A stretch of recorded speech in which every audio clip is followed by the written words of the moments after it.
Hello friends, good afternoon. My name is Dickens Kumar Sinha and I welcome you to Tektronic IAS academy. जैसा कि आप लोग जानते हैं फ्रेंड्स कि हम लोग बिहार स्पेशल हम लोग कर रहे हैं करंट अफेयर्स के ये करंट अफेयर्स के लिए। तो इसमें आप लोग का कल जो वीडियो लाए थे उसमें आप लोग का 2 पेज कवर करवाए थे, और जैसा आप लोग को बोल रहे हैं कि दो पेज करके डेली हम लोग करते जाएंगे तो हम लोग का ये कवर ऑलमोस्ट 1 महीने में कवर हो जाएगा। और लास्ट का 15 डेज में आप लोग रिवीजन कीजिएगा। तो 1 महीने में मैं ये कोशिश करूँगा कि बिहार का सारा मैं आप लोग का वीडियो दे दूँ।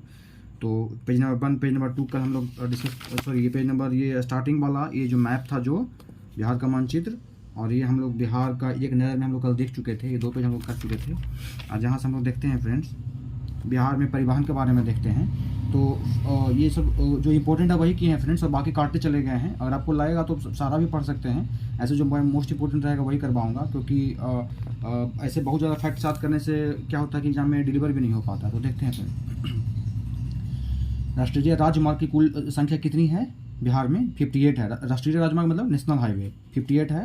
राष्ट्रीय राजमार्ग की कुल लंबाई कितनी है? माने 58 जो हमारा नेशनल हाईवे है उसका टोटल लेंथ निकालेंगे तो कितना आएगा? तो याद कर लीजिएगा 58 है ना, तो 59 हो जाएगा यहाँ पे।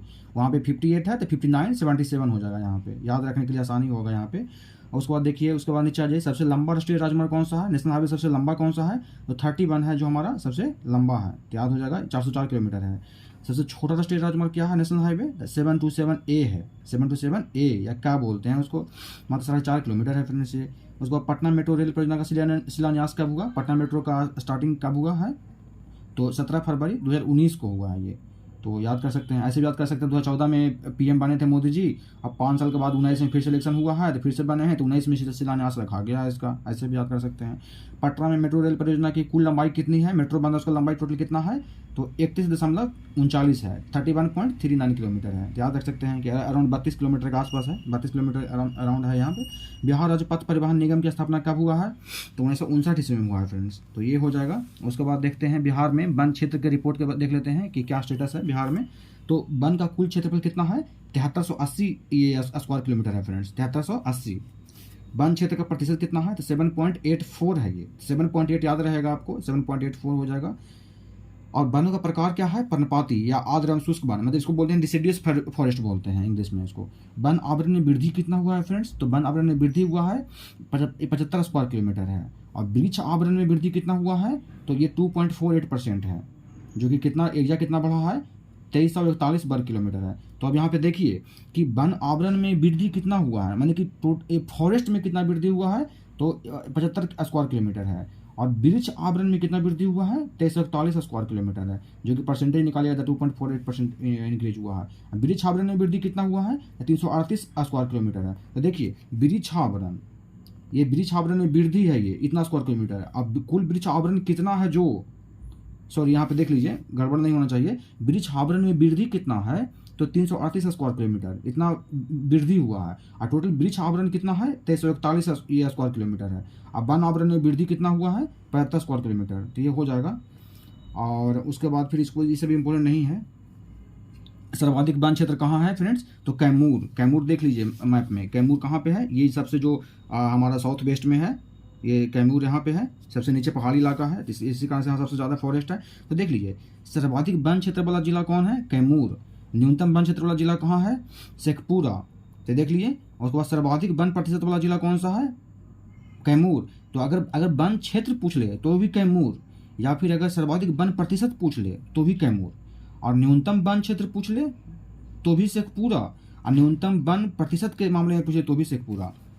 मैप में एक बार देख लीजिए, मैप में एक बार देख लीजिए। ये कैमूर है एरिया का वाइज, परसेंटेज वाइज दोनों में फॉरेस्ट सबसे ज़्यादा यहीं पे है। और शेखपुरा जो नालंदा के जो ईस्ट में है, जो यहाँ पे शेखपुरा है, इसमें एरिया का वाइज परसेंटेज के बाद दोनों सबसे कम है शेखपुरा में फॉरेस्ट का रिपोर्ट देख रहे हैं फ्रेंड्स। और वन विहीन जिला कौन सा है? जहाँ पे वन खत्म हो चुका है, तो वन विहीन जिला कौन सा है? जहानाबाद है। अब देखिए नालंदा के एक साइड में शेखपुरा जहाँ सबसे कम फॉरेस्ट है, अब वेस्ट में जहानाबाद जहाँ उड़ चुका है पूरा का पूरा फॉरेस्ट, अब बीच में नालंदा ही बचा है फ्रेंड्स जहाँ पे फॉरेस्ट है, क्योंकि यहाँ पे राजगीर हिल्स है ना, राजगीर का जो पहाड़ियाँ है ना यहाँ पे, तो यहाँ पे फॉरेस्ट होगा ही। लेकिन वेस्ट में देखिए जहानाबाद में है ही नहीं, और शेखपुरा में सबसे कम से कम है। तो ऐसे मैप में देखिएगा तो याद हो जाएगा आप लोगों को, बार बार मैप भी याद हो जाएगा। तो ये हो जाएगा आप लोगों का। उसके बाद देख लेते हैं राजकीय, ये देख लेते हैं राजनीतिक परिचय देख लेते हैं। तो विधानमंडल यहाँ की 2 सदनीय है फ्रेंड्स, सबको पता है कि विधान परिषद है, विधानसभा है, यहाँ पे होता है विधानसभा के सदस्यों की संख्या, विधानसभा मतलब क्या, लेजिस्लेटिव असेंबली, कितना संख्या है 243, 243। विधान परिषद मतलब लेजिस्लेटिव काउंसिल, कितना संख्या है बिहार में 75। तो याद करिए 243 और 75 याद कर लीजिए फ्रेंड्स। लोकसभा में कितना सीट है, राज्यसभा में कितना सीट है 40 और 16, ये हो जाएगा। अच्छा, लोकसभा में अनुसूचित जाति की आरक्षण सीट कितना है 6। विधानसभा में अनुसूचित जाति के लिए आरक्षण सीट कितना है 38। अब विधानसभा में अनुसूचित जनजाति के लिए आरक्षण सीट कितना है 2। तो देखिए लोकसभा में जब जाइएगा तो बिहार में जितना सीट आता है 40 सीट जो आपको दिख रहा है लोकसभा में 40 सीट, उसमें से अनुसूचित जाति के लिए आरक्षित मात्र 6 है, 40 में से 6 है, ठीक है ना। लेकिन इसमें से एसटी के लिए कुछ नहीं है, 40 में से 6 सीट है जो कि लोकसभा में है, एसटी के लिए नहीं है। लेकिन विधानसभा में जो आपको 243 दिख रहा है इसमें से एससी के लिए आरक्षित है 38 और 2 आरक्षित है जो क्या है एसटी के लिए। तो 38 2 मिला दीजिएगा टोटल 40। अगर पूछेगा कि 243 में से कितना सीट है रिजर्व है, तो 40 सीट रिजर्व है। जितना कि बिहार में लोकसभा का सीट है उतना सीट रिजर्व है बिहार में 243 में से। लेकिन 2 है जो एसटी के लिए। अगर सेग्रीगेट करके पूछेगा तो सेग्रीगेट करके मारना है। अच्छा, 2 सीट जो रिजर्व है एसटी के लिए वो कौन कौन सा है, तो मनिहारी है जो कटिहार में पड़ता है और कटोरिया है जो बांका में पड़ता है। अब देख लीजिए कटिहार और बांका कहाँ कहाँ है। तो कटिहार आपको है अररिया, पूर्णिया, कटिहार इधर हो जाएगा और बांका इधर हो जाएगा। तो ये इधर दोनों ईस्ट साइड वाला ये है कटिहार और बांका। तो ये हो जाएगा मनिहारी, कटिहार और कटोरिया, बांका। तो ये हो गया फ्रेंड्स। अभी इसमें देख लेते हैं, आगे देख लेते हैं प्रशासनिक प्रदेश देख लेते हैं। राज्य का उच्च न्यायालय कहाँ है, पटना, जो स्थापित हुआ था 3 फरवरी 1916 ईस्वी को। जिला टोटल 38 है। 38वां जिला कौन सा है फ्रेंड्स, अरवल। प्रस्तावित है 39वां प्रस्तावित कौन सा है, बाढ़ प्रस्तावित है। अभी देख लीजिए अरवल ये है जो आपका जहानाबाद का जो बेस्ट में है, अरवल है। 39वां प्रस्तावित है आपका कौन सा है, आपका प्रस्तावित ऊपर से बाढ़ है प्रस्तावित ऊपर से। तो राज्य में प्रमंडल कितना है, 9 है। कोसी, दरभंगा, सारण, भागलपुर, पटना, तिरहुत, मुंगेर, मगध और पूर्णिया। अनुमंडल की संख्या कितना है 101 है। प्रमंडल की संख्या कितना है 534 है। बाकी सब छोड़ दीजिए, इंपोर्टेंट नहीं है ये सब। महिला थाना याद कर लीजिए 40 है। और महानगरों की संख्या 1 है। महानगर एक ही है, पटना महानगर, मात्र एक ही महानगर है यहाँ पे। और नगर निगम देखिएगा फ्रेंड्स तो 19 है टोटल नगर निगम। बस इतना ही याद रखिए, ये सब याद रखने की जरूरत नहीं है। नगर निगम बस 19 याद कर लीजिए। शहरों की संख्या कितना है 199। बिहार में शहरीकरण के दर कितना है, ये मोस्ट इंपोर्टेंट फ्रेंड्स याद कर लीजिए, क्योंकि हम पूछने का ज़्यादा चांस है इसको। 15.3% है जो शहरों की बिहार में शहरीकरण का दर है। रेट कितना परसेंट रेट से शहरीकरण हुआ है, 15.3% के रेट से। उसके बाद देख लीजिए आर्थिक परिदृश्य देख लीजिए। तो ये फ्रेंड्स अभी यहाँ पे छोड़ दे रहे हैं, आप लोगों को करना तो कर लीजिए, लेकिन इकोनॉमिक सर्वे करवाएंगे तो वहाँ पे करवाएंगे आप लोगों को। ऐसे कुछ चीज़ देख लीजिए। राजकोषीय घाटा 2021 में कितना है, जीएसडीपी का 3.8%, जो मोस्ट इंपोर्टेंट ज़्यादातर पूछता है, ये याद कर लीजिए। अब प्रति व्यक्ति आय कितना है 54,383 रुपया प्रति व्यक्ति आय हर साल में इतना है 54,383 रुपया हो जाएगा। और उसके बाद सर्वाधिक प्रति व्यक्ति आय वाला जिला कौन सा है, तो ऑब्वियसली बात है पटना ही होगा फ्रेंड्स। न्यूनतम प्रति व्यक्ति आय वाला जिला कौन सा है, तो शिवहर वही जो सबसे छोटा सा है ऊपर में दम देख रहे हैं ना यहाँ पे फ्रेंड्स, यहाँ पे देख रहे हैं ना शिवहर, ये जो शिवहर है वो हो गया। तो वहाँ हो गया न्यूनतम प्रति व्यक्ति आय वाला जिला शिवहर हो गया। अच्छा, सकल राज्य घरेलू उत्पादन में प्राथमिक, द्वितीय एवं तृतीय क्षेत्र में योगदान किसका है, तो सबसे ज़्यादा किसका योगदान रहता है, टर्शरी सेक्टर का, सर्विस सेक्टर का। उसके बाद कृषि का आता है। उसके बाद फिर आता है आपका जो आता है आपका सेकेंडरी सेक्टर का, जो मैंने कि फैक्ट्री इंडस्ट्री वगैरह होता है। मैंने शेयर जीएसडीपी जो है हमारा जीडीपी निकालते हैं बिहार में, उसमें से किसका कितना शेयर है वो है सबसे ज़्यादा टर्शरी सेक्टर का, जो सर्विस सेक्टर का है। उसके बाद फिर आता है आपका प्राइमरी सेक्टर, उसके बाद सेकेंडरी सेक्टर। राज्य में ऊर्जा की प्रति व्यक्ति खपत कितना है 329 यूनिट, 329 यूनिट हो जाएगा। ऐसा याद कर लीजिए ना, 3 पर स्क्वायर की जाएगा तो क्या आ जाएगा 9 आ जाएगा। तो 329 यूनिट हो जाएगा यहाँ पे। अच्छा, बस इतना ही है फ्रेंड्स, ये ज़्यादा याद करने की जरूरत नहीं है, गड़बड़ हो जाएगा फिर ज़्यादा याद कीजिएगा तो। अभी इधर देख लेते हैं कुल जनसंख्या कितना है, आपको बता चुके हैं पहले ही। जनसंख्या तो बता चुके हैं 1106। सर्वाधिक जनसंख्या घनत्व तो कहाँ है, शिवहर का। अब देखिए फ्रेंड्स, सबसे छोटा कौन सा है, शिवहर ही सबसे छोटा है, शिवहर ही सबसे छोटा है। तो जनसंख्या घनत्व भी सबसे ज़्यादा होगा, यहाँ ज़्यादा लोग भी रहते हैं, तो इस कारण से क्या हो गया, सबसे सर्वाधिक जनसंख्या घनत्व कहाँ हो, किसका हो जाएगा, शिवहर का। न्यूनतम जनसंख्या घनत्व किसका हो जाएगा, कैमूर का। कैमूर की आपको बता चुके हैं कि रोहतास के बगल में हिल एरिया है, तो इसलिए कैमूर का जनसंख्या घनत्व सबसे कम है। लिंगानुपात सबसे ज़्यादा किसका है फ्रेंड्स, 918। लिंगानुपात टोटल कितना है 918। और उसके बाद सर्वाधिक लिंगानुपात किसका है, गोपालगंज का। और न्यूनतम लिंगानुपात किसका है, मुंगेर का। अभी ये देख लीजिए फ्रेंड्स, गोपालगंज कहाँ पे आता है, यहाँ पे ये मुस्लिम एरिया है फ्रेंड्स। तो यहाँ पे क्या करते हैं ना कि बेटी लोगों को मारते नहीं हैं, तो यहाँ पे और मुंगेर देखते हैं, मुंगेर में ज़्यादा थोड़ा सा क्राइम वगैरह ज़्यादा रहता है। यहाँ पे बंदूक का फैक्ट्री भी है फ्रेंड्स, तो ऐसे भी याद कर सकते हैं। यहाँ पे मार दिया जाता है बेटी उटी को। इस कारण से यहाँ पे देख लीजिए कि सर्वाधिक लिंगानुपात गोपालगंज में है, न्यूनतम लिंगानुपात मुंगेर में हो गया फ्रेंड्स। और शिशु लिंगानुपात कितना हो गया 935, टोटल लिंगानुपात 918, और शिशु का लिंगानुपात देखिएगा तो कितना है 935 है। मतलब कि प्रति 1000 पुरुष में से 935 है, जो कि शिशु लिंगानुपात 935 है। महिला का 935 महिला पर 1000 पुरुष, ये शिशु लिंगानुपात हो गया। और सर्वाधिक शिशु लिंगानुपात कहाँ का है, किशनगंज का। और उसके बाद न्यूनतम शिशु लिंगानुपात कहाँ है, वैशाली का। तो आप देख लीजिए, किशनगंज देख लीजिए, वैशाली देख लीजिए। सर्वाधिक शिशु लिंगानुपात किशनगंज का, जो यहाँ पे है सबसे ईस्ट में है। और वैशाली हो गया आपका पटना के जस्ट ऊपर में हो गया, वैशाली हो गया। तो सर्वाधिक शिशु लिंगानुपात हो गया किशनगंज का, और शिशु लिंगानुपात सबसे कम हो गया वैशाली का। जनसंख्या वृद्धि दर देखिए, दशकीय मतलब कि 10 साल में जनसंख्या वृद्धि कितना हुआ है, जो 25.24%। सर्वाधिक वृद्धि दर किसका हुआ दशकीय में, मधेपुरा का। याद कर लीजिए ना कि मध खा करके वो लोग बहुत पॉपुलेशन बढ़ाने में लगे हुए हैं, तो सर्वाधिक हो गया मधेपुरा का। न्यूनतम दर किसका हो गया, गोपालगंज का ही, जो अभी दिखाए थे मैप में, जहाँ का क्या है, गोपालगंज का। अभी सर्वाधिक लिंगानुपात है, बताए हैं ना अभी जस्ट अभी ऊपर में। उसके बाद साक्षरता तो आपको बता चुके हैं लास्ट क्लास में ही कि 51, 61, 71, तो ये याद हो ही गया होगा आपको। सर्वाधिक साक्षरता दर कहाँ है फ्रेंड्स, रोहतास का। रोहतास वही जो कैमूर के बगल में है फ्रेंड्स, यहाँ पे रोहतास यही यहाँ पे सर्वाधिक साक्षरता है। और पूर्णिया में साक्षरता सबसे कम है। पूर्णिया कहाँ बोले तो अभी जो बताए हैं ना किशनगंज, उसके नीचे में पूर्णिया यहाँ पे है, तो वहाँ पे सर्वाधिक न्यूनतम साक्षरता है। उसके बाद कुल प्रजनन दर कितना है फ्रेंड्स, 3.3 प्रति महिला।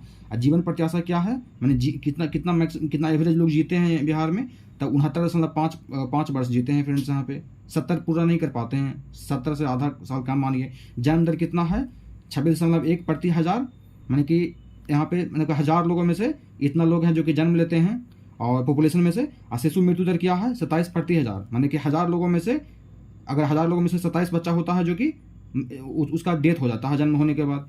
अब मातृत्व मृत्यु दर क्या है फ्रेंड्स, 331 प्रति 1 लाख जीवित जन्म दर। मतलब क्या कि अगर 1 लाख बच्चे को जन्म दे रही है माँ, तो उसमें से 331 माँ जो है ना उसका डेथ हो जाता है, मातृत्व मृत्यु दर। सर्वाधिक शहरीकरण कहाँ है फ्रेंड्स, पटना का। सबसे कम शहरीकरण किसका है, समस्तीपुर का।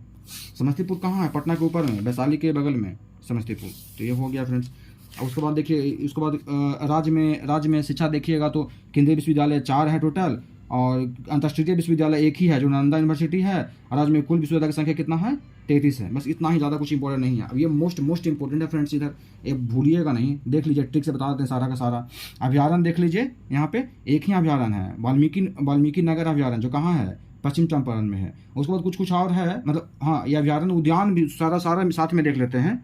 तो वाल्मीकि नगर अभ्यारण्य कहाँ है, पश्चिम चंपारण, वेस्ट चंपारण। गौतम बुद्ध अभ्यारण्य कहाँ है, गया। ऐसे भी बोध गया याद रखिएगा, गौतम बुद्ध से रिलेटेड है।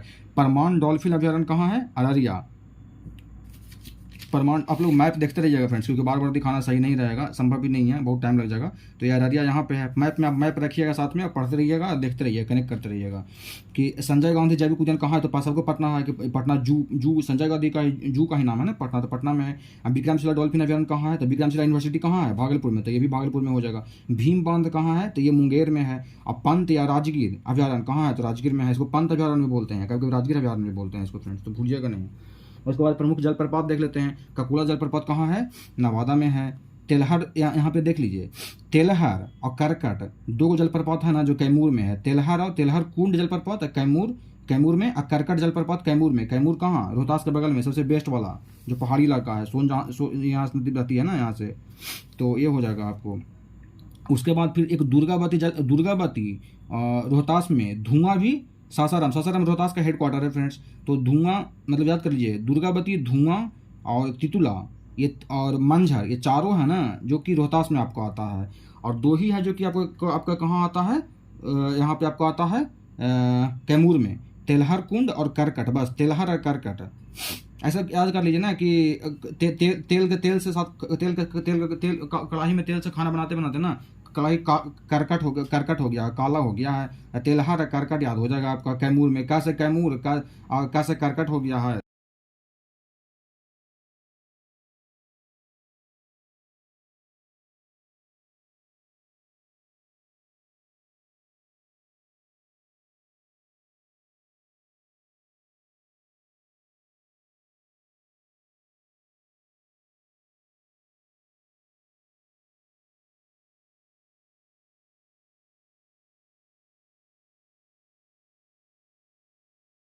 गांव में बोलते हैं ना कि नाक से नकटी चल रहा है, तो नागिन नकटी मतलब कि नाक से नकटी आ रहा है, तो कहाँ हो जाएगा ये? जमुई। जमुई देखिएगा ना फ्रेंड्स, तो नीचे लटका हुआ है, बस यहाँ पे देखिए जमुई नीचे लटका हुआ है, मतलब ये हो गया ना कि जैसे कि जमुई से नाक से नकटी नाक से नेटा आता है ना, उस तरह से नीचे लटका हुआ है, तो नागिन नकटी हुआ है पश्चिम बिहार जमुई में। उसके बाद देखिएगा वाल्मीकि तो पश्चिम बंगाल में हो, पश्चिम चंपारण में।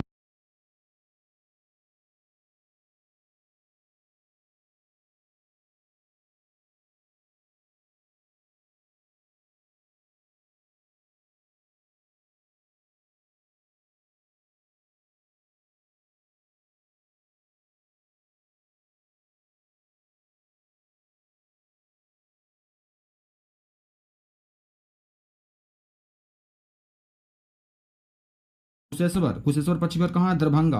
तो कुशेश्वर में ईश्वर आ रहा है, तो ईश्वर मतलब क्या होता है कि दर दर में भटकते हैं ईश्वर के ना सब लोग अपने मन को मन्नत पूरा करने के लिए, तो यह हो जाएगा कुशेश्वर मतलब ईश्वर मतलब दर दर भटकना, मन दरभंगा हो जाएगा।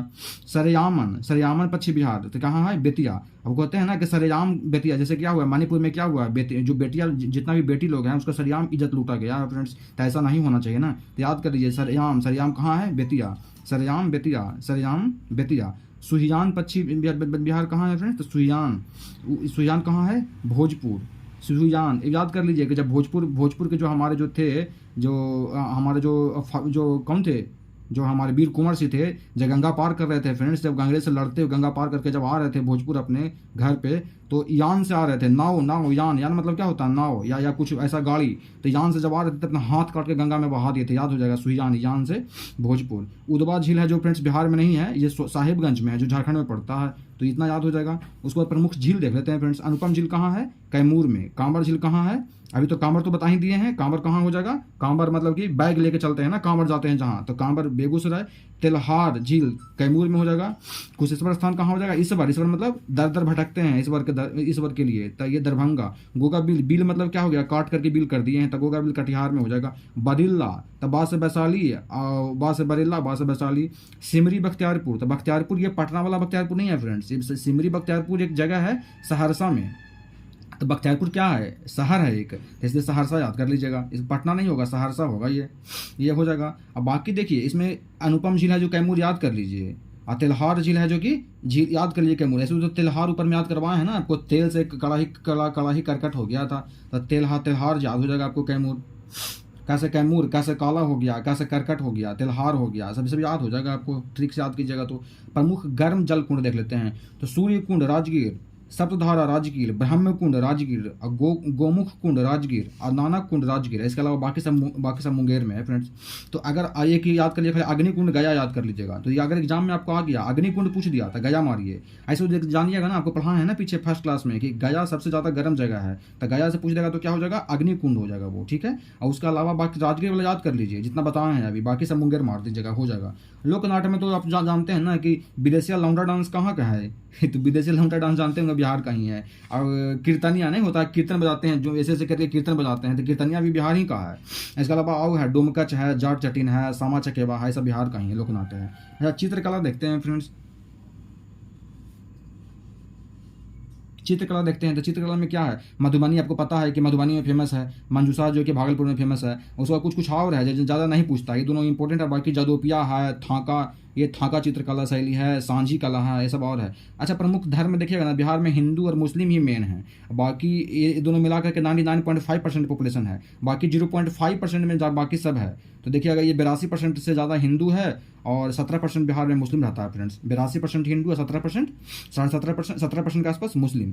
नदियाँ कौन कौन सा है फ्रेंड्स? तो जानते हैं सब, गंगा, सोन, गंडक, बूढ़ी गंडक, कमला, बागमती, कोसी, घाघरा, ये कर्नासा, पुनपुन, फल्गु, ये सब नदियाँ हैं बिहार में। गंगा से निकलने वाला नदी जिलों की संख्या कितना है फ्रेंड्स? तो बताए थे आपको, याद कीजिए पिछले बार कि पटना के आसपास कितना, पटना से जुड़ा हुआ कितना जिला है? तो पटना से जुड़ा हुआ 9 जिला है फ्रेंड्स। आपको सब बताए हैं ना कि ऊपर में कितना जिला है, नीचे में कितना जिला है, सब बता चुके हैं कि कौन कौन सा राज्य से कितना जिला टच करता है। पटना से टच करता है कितना जिला? 9 जिला। अब बिहार में गंगा किनारे कितना जिला बसा हुआ है? तो 12 जिला बसा हुआ, याद कर लीजिए। गंगा की लंबाई कितना है बिहार में? 445 किलोमीटर, 445 किलोमीटर, याद कर लीजिए फ्रेंड्स। ये सबसे ज़्यादा पटना सबसे ज़्यादा पटना जिला है ना, वहीं पर गंगा सबसे ज़्यादा बहती है, पटना जिला को टच करती है सबसे ज़्यादा, और टोटल 12 को टच करती है। बिहार का सो कोसी को बोलते हैं, सबको पता है। कोसी नदी गंगा से मिलती है कहाँ पे, तो कोसी मिलती है कुर्सेला में, जो कटिहार में आता है। कोसी कहाँ मिलती है, कुर्सेला, जो कटिहार में आता है। कटिहार यहीं पे है फ्रेंड्स, देख लीजिए, कटिहार, अररिया, पूर्णिया, कटिहार नीचे में आता है। तो कोसी कहाँ मिलती है, कुर्सेला में, जो कटिहार में आता है। पुनपुन नदी कहाँ मिलती है, फतुआ में। ये पूछ चुका है फ्रेंड्स पिछले बार बीपीएससी क्वेश्चन में कि पुनपुन नदी कहाँ मिलती है पटना में, तो फतुआ के पास में है। उसका उद्गम कहाँ है, पलामू जिला, ये पड़ता झारखंड में आपको, पुनपुन। अब उसके बाद फिर ये बिहार के उत्तर की ओर बहने वाली नदी, मैं नीचे से कौन कौन नदी है जो ऊपर जाती है, तो ऊपर जाती है कौन कौन, सोन है, पुनपुन है, फल्गु है, क्यूल है, अजय है। ये पॉइंट गलत है इसलिए इसको काट दिए हैं फ्रेंड्स। सोन नदी कैसे, सोन नदी गंगा से मिलती है कहाँ पे, सोन नदी जो जाती है आपका रोहतास के आसपास से, वो कहाँ मिलती है, पटना, गंगा में, पटना में मिलती है। मनेर के हल्दी छपरा में, मनेर एक जगह है पटना में ही, वहीं पे मिलती है। सोन नदी का उद्गम कहाँ है फ्रेंड्स, अमरकंटक के पहाड़ी, जो एमपी में आता है। बिहार की पहली नदी जोड़ परियोजना कौन सा है, तो कोसी मेची नदी नदी जोड़ परियोजना। बिहार में किस कृषि जलवायु क्षेत्र में सर्वाधिक जिले हैं।